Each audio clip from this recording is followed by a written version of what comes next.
بسم الله الرحمن الرحيم. الله ولي الذين آمنوا يخرجهم من الظلمات إلى النور والذين كفروا أولياؤهم الطاغوت يخرجونهم من النور إلى الظلمات أولئك أصحاب النار هم فيها خالدون.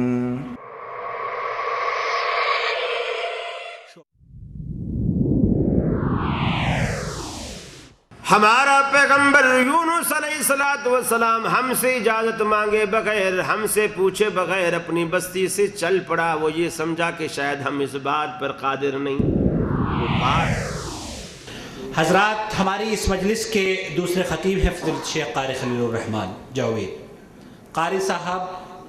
الحمدللہ علمی حلقے میں کسی تعارف کے محتاج نہیں، البتہ جو لوگ اس آڈیٹوریم میں مقصد ہے کہ دنیا سے جہالت دور ہو جائے، کلام اللہ سے مومن کا دل پر نور ہو جائے. یا الہی جب تک جسم میں جانے صد پہ محبوب رہے، میں رہوں یا نہ رہوں پر یہ دعا احمد اور عزت قرآن رہے. میں موضوع سن کے حیران ہو رہا تھا کہ شرک کے تو اتنے دروازے ہیں. آپ کہیں دور نہ جائیں، صرف ملتان میں چلے جائیں، جس گلی میں جائیں گے وہ دروازہ کسی نہ کسی مزار پہ ہی کھلے گا. اس قدر دروازے ہیں شرک کے کہ آدمی کس کس کو بیان کرے. ان دونوں ہاتھوں کو کس نے بنایا؟ اللہ. اور یہ ایک ہی بندے کے دونوں ہاتھ ہیں، لیکن آپ اس ہاتھ سے سارے اچھے کام کرتے ہیں اور اس ہاتھ سے غلیظ کام سارے اس سے کرتے ہیں. میرا گھر ایسا ہے کہ اللہ تبارک و تعالیٰ کے رسول جب میرے گھر کی دہلیز پہ قدم رکھیں گے اور گھر میں رکھی ہوئی چیزوں پر نظر ڈالیں گے تو کیا اللہ تبارک و تعالیٰ کے رسول خوشی خوشی اگلا قدم اندر رکھیں گے یا رکھا ہوا قدم بھی پیچھے ہٹا لیں گے؟ اللہ کے رسول ایک وقت ایسا تھا، میں جوان تھا، بالکل کمزور تھا. اس وقت مجھے اس کے سہارے کی کوئی ضرورت نہیں، البتہ اس کو قدم قدم پر میرے سہارے کی ضرورت. یہ کمزور تھا، میں طاقتور. میری جیب میں روپیہ پیسہ تھا اور یہ بالکل خالی تھا، حتیٰ کہ یہ ایک قدم چلنے کے لیے بھی میری انگلی کے سہارے کا محتاج. انگلی اس کو پکڑواتا تھا ورنہ یہ گر جاتا تھا، میرے سہارے کا محتاج. اس وقت اگر میں اسے پھینک دیتا تو میرے سوا کوئی اس کا ہمدرد خیر خواہ کوئی بھی نہیں. پیار سے، بڑی محبت سے آج کے دن کے لیے میں نے اسے پوسا، اس کی خدمت، ہر قسم کی مصائب اپنے اوپر لیے اور اس کو ہر دکھ سے میں نے بچایا. اللہ کے رسول آج حوادث زمانہ نے معاملہ بالکل الٹ کر دیا. اب میں کمزور ہو گیا ہوں، یہ طاقتور ہو گیا. اب میں بوڑھا ہوں، یہ جوان ہے. میری جیب خالی ہو گئی ہے کہ میں اب کماتا نہیں ہوں، کما نہیں سکتا، کام نہیں کر سکتا، اور یہ جیب اس کی بھری رہتی. اب مجھے اس کے سہارے کی ضرورت ہے، اب میری کوئی ضرورت نہیں. میں سے بھی آنسو آ گئے. آپ نے اس بیٹے کو کہا خبردار، وَمَالُكَ لِأَبِيكَ، نہ تو اپنا ہے نہ تیرا مال تیرا. آج کے بعد تو بھی اپنے باپ کا ہے، تیرا مال بھی تیرے باپ کا. 5 وقت کی نمازوں کو پڑھے، یہ بھی قید نہیں با جماعت جا کے پڑھے، یہ بھی قید نہیں حرم میں جا کے پڑھے، یہ بھی قید نہیں مسجد میں جا کے کہیں پڑھے، گھر میں بھی پڑھے لیکن پڑھے. مسجد میں بھی جاتی اچھی بات ہے. رسول تم پر بوجھ نہیں، رسول تم پر مصیبت نہیں، بلکہ لقد من اللہ علی المؤمنین. اگر تم ایمان، اللہ نے یہ قرآن مجھ پر اتارا ہے. جیسے میں مثلا آیا، اب پاکستان چلا جاؤں، اب میں کسی سے جا کر کے کہوں کہ میں جب جدے گیا تھا بھائی عاقل سے میری ملاقات ہوئی تھی.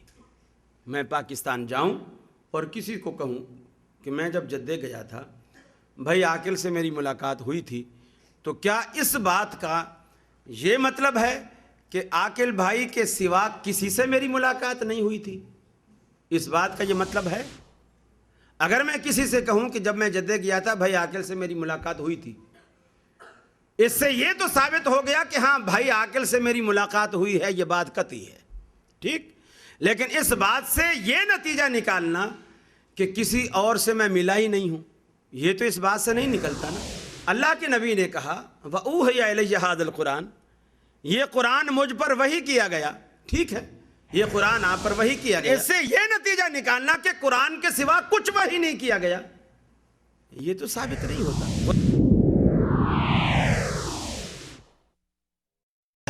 دریا کے کنارے بیٹھے حدیث لکھ رہے تھے، کوئی کشتی کھڑی تھی، لوگ اس کشتی میں سوار ہو رہے ہیں. امام ابو داؤد کنارے پر بیٹھے ہیں، ابو داؤد شریف لکھ رہے ہیں، اس کشتی میں سواریوں میں سے ایک شخص کو چھینک آئی. اس نے جب چھینک اسے آئی تو اس نے کہا الحمدللہ. امام ابو داؤد رحمۃ اللہ علیہ لکھنے میں مصروف تھے، آواز کان میں آ گئی. اے میرے محبوب، جب تیرے اکیلے اللہ کی بات کی جاتی ہے تو دل سکڑ جاتے، تنگ ہو جاتے ہیں. جب غیر اللہ کی بات ہوتی ہے تو خوش ہو جاتے ہیں، بھاگ جاتے ہیں سن کر. اب دیکھو، میں نبی پاک صلی اللہ علیہ وسلم کی نعت سناؤں، میٹھے میٹھے جملے سنو، سارے خوش ہوں گے. جب توحید کی باری آئے گی تو آدھے اٹھ جائیں گے.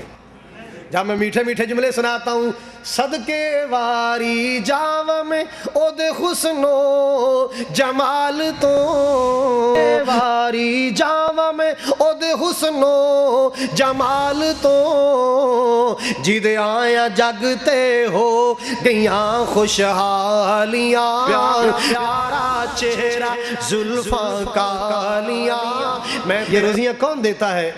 بولو کون دیتا ہے؟ میری کون چلاتا ہے؟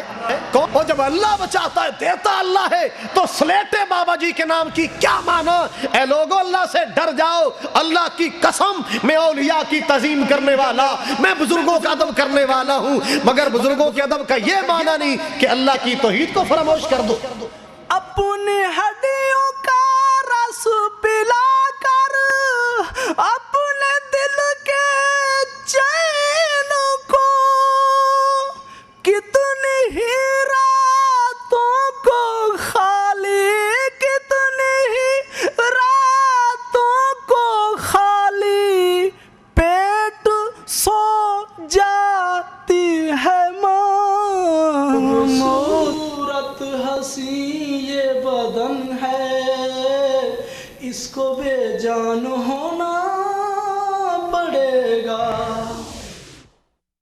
بڑا پیارا قول امام شافعی رحمۃ اللہ علیہ کا ہے. سارے مسلمانوں کا اس بات پر اجماع اور اتفاق ہے، پیارے نبی صلی اللہ علیہ وسلم کی سنت معلوم ہو گئی، واضح ہو گئی کہ یہ ہے حدیث رسول اللہ صلی اللہ علیہ وسلم کا فرمان. بخاری میں موجود یا مسلم میں یا ترمذی میں موجود ہے، لیکن حدیث صحیح ہے. ابو داؤد ترغیب میں ہے، لیکن علامہ البانی نے صحیح اس کو قرار دیا. جس کو مسئلہ پیارے نبی صلی اللہ علیہ وسلم کی کوئی سنت، کوئی مسئلہ واضح ہو جائے کہ یہ نبی صلی اللہ علیہ وسلم کا فرمان مبارک یا تقریر مبارک ہے، لم یحل لہ، کہتے ہیں مسلمانوں کا اس بات پر اس کے لیے حلال نہیں ہے کسی کے لیے بھی پیارے نبی صلی اللہ علیہ وسلم کی سنت کچھ ہو. الحمدللہ رب العالمین، والصلاة والسلام على اشرف الانبیاء والمرسلین، نبینا محمد وعلى آلہ وصحبہ اجمعین. قال اللہ تعالی یا ایہا الذین آمنوا اتقوا اللہ حق تقاتہ ولا تموتن الا وانتم مسلمون واعتصموا بحبل اللہ جميعا ولا تفرقوا. حضرات، آج بتاریخ 19 جون 2008 بروز جمعرات ہم آپ کا اس عظیم الشان آڈیٹوریم میں، جو کہ سماحت الشیخ عبدالعزیز بن باز رحمۃ اللہ علیہ کے نام کی طرف منسوب ہے، خیر مقدم کرتے ہیں، خوش آمدید کہتے ہیں. اللہ رب العالمین آپ کی اس تشریف آوری کو شرف قبولیت عطا فرمائے.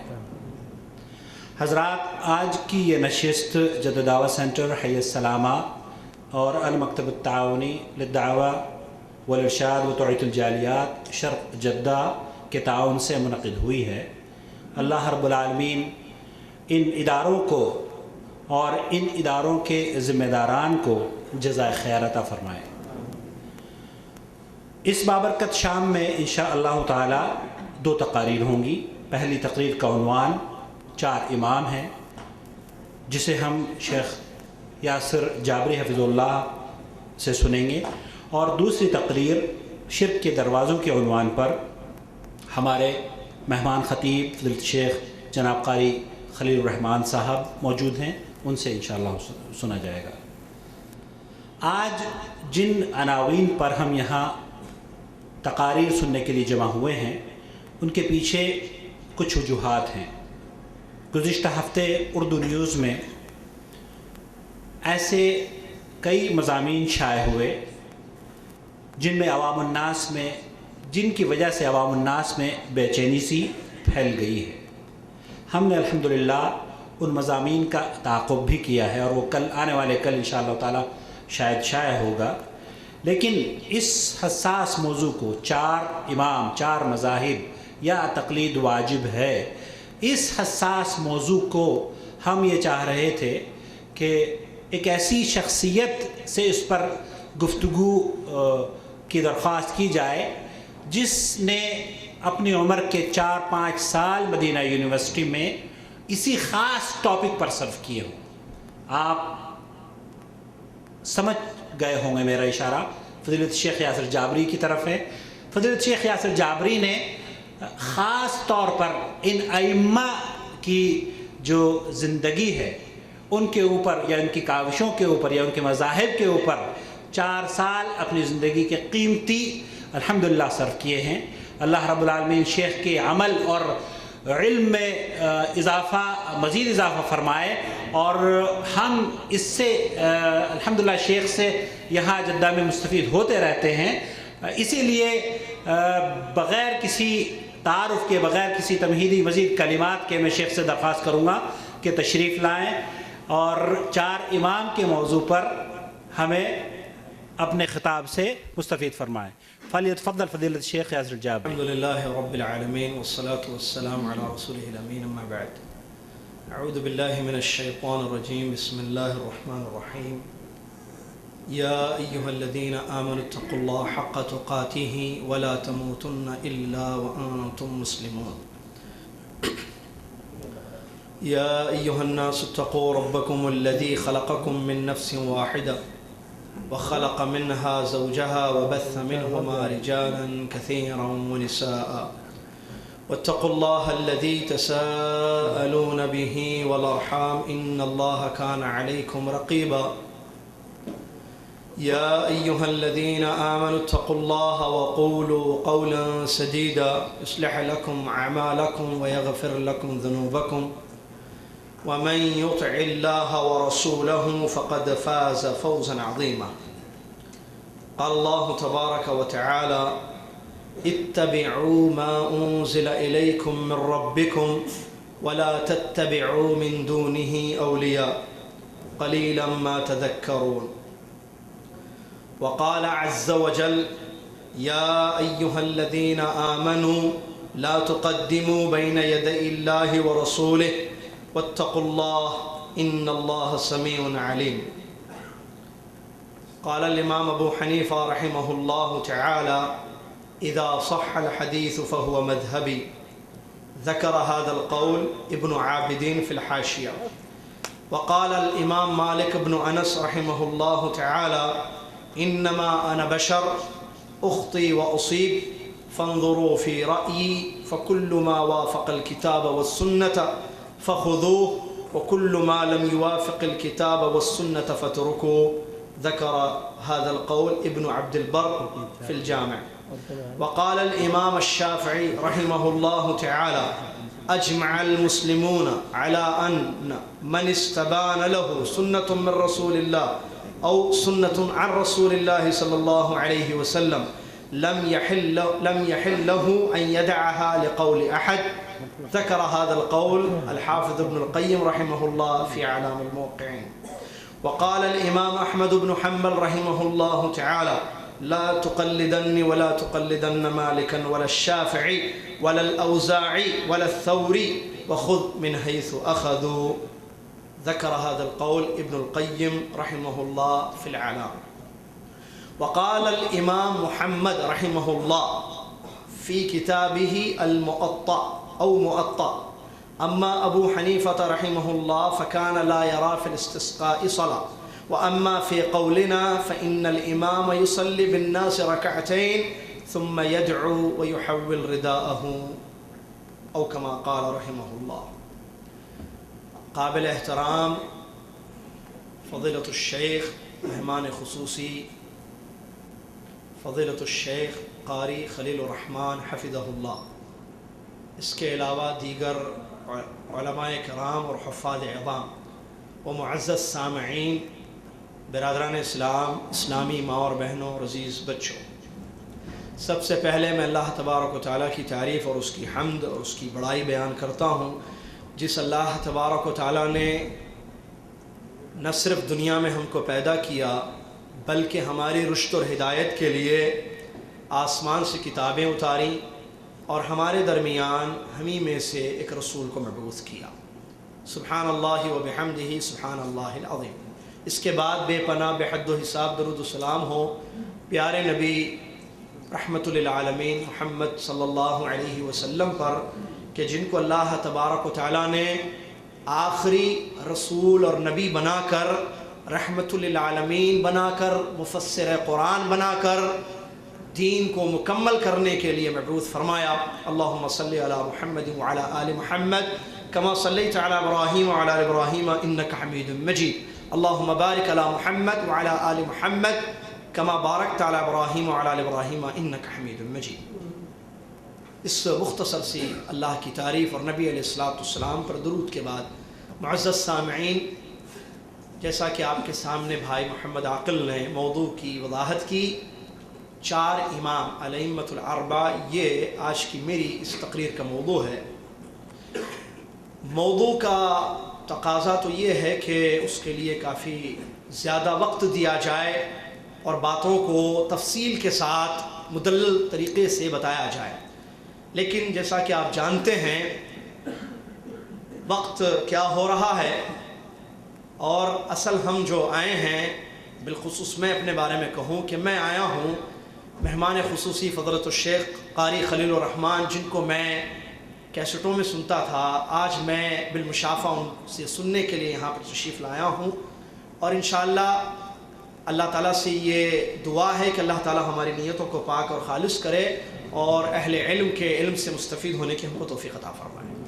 میں انشاءاللہ وقت کا خیال رکھتے ہوئے اپنے اس موضوع کو سمیٹ کر آپ حضرات کی خدمت میں پیش کرنے کی کوشش کروں گا۔ اللہ سے دعا ہے کہ اللہ تعالیٰ میری اس کوشش کو کامیاب کرے۔ اس کے بعد جو اصل ترین آج کی تقریر ہے وہ شیخ محترم قاری خلیل الرحمان حفظہ اللہ صاحب کی ہے۔ انشاءاللہ ان سے ہم شرک کے دروازے، جو کہ بہت زیادہ اہم ترین موضوع ہے، اس کو ہم تفصیل سے سنیں گے، تو ان کو وقت دینا بہت زیادہ ضروری ہے۔ تو میں کوشش کروں گا کہ مختصر اپنی باتوں کو آپ حضرات کی خدمت میں پیش کروں۔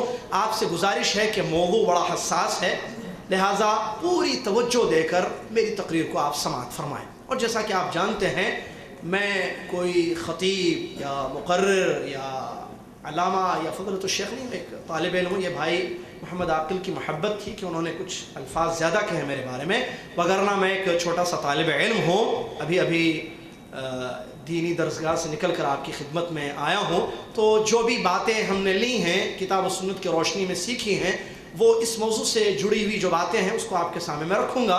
برادران اسلام، اللہ تبارک و تعالیٰ نے، اب یہاں سے شروع ہے تقریر، ذرا توجہ سے ایک ایک جملے کو، ایک ایک لفظ کو سنیں۔ میں آسان اردو میں آپ کو اپنی موضوع کو سمجھانے کی کوشش کروں گا، لیکن میری تقریر کو سننے سے پہلے ایک بات کو ذہن میں رکھیں کہ ذہنوں کو خالی کر دیں، ذہنوں کو بالکل خالی کریں، اور آپ کا چھوٹا بھائی انشاءاللہ قرآن و حدیث کی روشنی میں آپ کے سامنے جو بھی باتیں حق صحیح باتیں رکھے گا، آپ اس کو بصر و چشم قبول کر لیں، تعصب عنصریہ کو ترک کر دیں، خالی ذہن لے کر بیٹھیں تاکہ باتیں سمجھ میں آئیں۔ اللہ تبارک و تعالیٰ ہمارا خالق و مالک، اللہ تعالیٰ نے ہمارے لیے ایک دین چنا، اس دین کا نام اسلام ہے۔ اللہ تعالیٰ نے دنیا میں وہ دین اتارا اور ہم کو اس بات کا حکم اس نے دیا کہ ہم اس اسلام کو اپنائیں اور اس اسلام پر ایمان لائیں اور اس کو قبول کریں اور اس کے مطابق زندگی گزاریں۔ قرآن مجید کی بے شمار آیتیں اس موضوع پر دلیل ہیں، ان الدین عند اللہ الاسلام، اور بھی اس کے علاوہ دیگر آیتیں جس میں اللہ تبارک و تعالیٰ نے اس حقیقت کو بیان کیا کہ اسلام پر چلنا ضروری ہے، اسلام پر چل کر یا اسلام کے مطابق جو عمل کیا جائے گا وہ اللہ کے یہاں قبول ہوگا۔ اب اس اسلام کو لے کر کون آئے؟ محمد صلی اللہ علیہ وسلم، مکہ میں جن کی ولادت، اس کے بعد ہجرت، پھر مدینہ میں جن کی وفات طیبہ ہوئی صلی اللہ علیہ وسلم۔ پیارے نبی علیہ السلام نے مکی اور مدنی زندگی میں اپنے ان دو دور میں اللہ کا پیغام مکمل پہنچا دیا، جیسا کہ اللہ کا حکم تھا، بلغ ما انزل الیک من ربک فإن لم تفعل فما بلغت رسالتہ، جو اتارا جا رہا ہے اس کو پہنچا دیجیے نبی محمد صلی اللہ علیہ وسلم، اگر آپ نے نہیں پہنچایا تو مقصد رسالت کا جو تھا اس کو آپ پورا نہیں کریں گے۔ چنانچہ اللہ کے نبی محمد صلی اللہ علیہ وسلم نے اللہ کا پیغام، اللہ کا دین پہنچا دیا، اور اللہ تعالیٰ نے جو اتارا وہ قرآن بھی ہے، حدیث بھی ہے۔ اللہ نے صرف قرآن نہیں اتارا بلکہ قرآن کے ساتھ حدیث بھی اتاری اللہ نے۔ پیارے نبی علیہ السلام کی صحیح حدیث فرماتے ہیں، الا انی اوتیت القرآن ومثلہ معہ، سنو خبردار مجھے قرآن اور قرآن کے جیسی چیز دی گئی ہے۔ وما ينطق عن الهوى ان هو الا وحی یوحى، پیارے نبی محمد صلی اللہ علیہ وسلم کے بارے میں اللہ نے خبر دی اس آیت کریمہ میں، یہ جو کچھ کہتے ہیں اپنی خواہشات کی بنا پر نہیں بلکہ وحی کی جاتی ہے، اس کے بعد وہ کہتے ہیں۔ آپ حدیث سے اٹھائیں، واقعات اٹھا کر دیکھیں تو بہت سارے ایسے واقعات آپ کو نظر آئیں گے جہاں پتہ چلتا ہے کہ نبی علیہ السلام پر وحی اترتی تھی، اس کے بعد نبی علیہ السلام لوگوں کو مسئلے بتاتے تھے۔ جیسے کہ واقعہ جیرانہ کے مقام پر ایک شخص آیا، اس نے کہا کہ کیا زعفران اس کے کپڑے پر لگا ہوا تھا کہ کیا میں اس پر احرام باندھوں؟ نبی علیہ السلام نے فرمایا، جواب نہیں دیا، خاموش رہے۔ وحی اتری، جیسا کہ صحابی کہتے ہیں حضرت عمر بن خطاب رضی اللہ تعالیٰ عنہ اور دیگر صحابہ وہاں موجود تھے، وحی آئی، وحی کے ذریعے آپ کو پیغام ملا، حکم ملا۔ نبی علیہ السلام نے فرمایا کہ کہاں ہے وہ جو پوچھ رہا تھا ابھی سوال؟ اس کو نبی علیہ السلام نے بلایا اور کہا کہ زعفران کو مٹا دینا، اور اس کو حدیث بیان کی۔ نبی علیہ السلام وحی کے بعد حدیث بیان ہے۔ یہ ایک واقعہ دلیل ہے سمجھنے کے لیے کہ پیارے نبی علیہ السلام کی حدیثیں بھی اتاری گئی ہیں۔ تو دو وحی، جیسے وحیین، ایک کتاب اللہ منزل من اللہ کی کتاب، دوسری پیارے نبی علیہ السلام کی حدیث۔ دین نام ہے ان دو چیزوں کا، ان دونوں کو کیسے سمجھنا ہے صحابہ نے جیسے سمجھا ہے، اور میری پچھلی تقریر اسی جگہ پر آپ کو یاد ہوگی، اسی پورے موضوع پر تھی کہ کیسے ہم قرآن و حدیث کو سمجھیں، منہج فہم کیا ہونا چاہیے۔ تو قرآن اور حدیث مرجع ہے، دین قرآن میں ملے گا، حدیث میں ملے گا۔ اور کیسے سمجھیں گے اللہ کی کتاب کو یا نبی علیہ السلام کی حدیث کو؟ جیسے صحابہ نے سمجھا۔ اس کی دلیل ہے قرآن کی وہ 3 آیتیں جو پچھلی تقریر میں نے بیان کی، اور نبی علیہ السلام کی بے شمار احادیث، اور اس کے علاوہ عقلی دلیلیں جو اس تقریر میں نے آپ کے سامنے پیش کی تھی۔ برادران اسلام، یہ ہے اللہ کا دین، اور اللہ کا حکم ہمارے لیے کیا ہے کہ اس دین پر عمل کرو۔ جیسا کہ سورہ اعراف کی یہ 3 آیت ہے، اللہ تبارک و تعالیٰ فرماتا ہے، اتبعوا ما انزل الیکم من ربکم ولا تتبعوا من دونه اولیاء قلیلا ما تذکرون۔ بڑی پیاری آیت ہے۔ اللہ سبحانہ و تعالیٰ فرماتا ہے اتباع کرو، فالو کرو، پیروی کرو، کس کی؟ اللہ۔ ما انزل الیکم من ربکم، تمہارے رب کی طرف سے جو چیز اتاری گئی ہے۔ کیا ہے وہ چیز؟ قرآن اور حدیث۔ خالی قرآن نہیں بلکہ قرآن کے ساتھ حدیث، لیبین لکم ما نزل الیہ۔ تو اللہ تعالیٰ فرماتا ہے تمہارے رب کی طرف سے جو چیز اتاری گئی تم اس کی پیروی کرو، اس کی اتباع کرو۔ وَلَا تَتَّبِعُوا مِن دُونِهِ أَوْلِيَاءَ، اس کے علاوہ دوسری چیز کی پیروی مت کرو۔ قلیلا ما تذکرون، بہت کم تم نصیحت حاصل کرتے ہو۔ آیت پر غور کریں، ایک چیز کا حکم دیا جا رہا ہے، دوسری چیز سے منع کیا جا رہا ہے۔ حکم اس بات کا ہے کہ جو اتارا گیا ہے، جو اتاری جا چکی ہے چیز وحی، اس پر عمل کرو، اس کو فالو کرو۔ اور جس چیز سے روکا جا رہا ہے وہ ہے اس کے علاوہ کسی چیز پر عمل کرنے سے۔ تو برادران اسلام، یہ ہے کھرا سیدھا سادہ اللہ تبارک و تعالیٰ کا دین، جس کو صحابہ سمجھے، اس پر انہوں نے عمل کیا، سمجھ کر پیارے نبی علیہ السلام سے، اور اللہ تعالیٰ نے ان کے بارے میں فرمایا رضی اللہ عنہ ورضوا عنہ۔ علامہ ابن حزم اور دیگر علماء کا متفقہ طور پر یہ فیصلہ ہے کہ تمام صحابہ جنتی ہیں، اس آیت کی روشنی میں اور دیگر آیتوں کی روشنی میں۔ صحابہ کو جنت کیسے ملی؟ صحابہ کامیاب ہوئے، صحابہ کی تعریف قرآن میں موجود اس لیے کہ انہوں نے اس پر عمل کیا، قرآن اور حدیث پر، سمجھ کر رسول اللہ صلی اللہ علیہ وسلم سے۔ اور دیکھیے صحابہ کی زندگی، ابو بکر، عمر، عثمان، علی اور دیگر عشرہ مبشرہ وغیرہ، مہاجرین و انصار، ان کا عمل کیا تھا؟ ان کی نماز، ان کا روزہ، ان کا دین، ان کی تجارت، ان کی لین دین، ان کی شادی بیاہ، ان کے معاملات، ان کی عبادتیں، ان کی بیس کیا تھی؟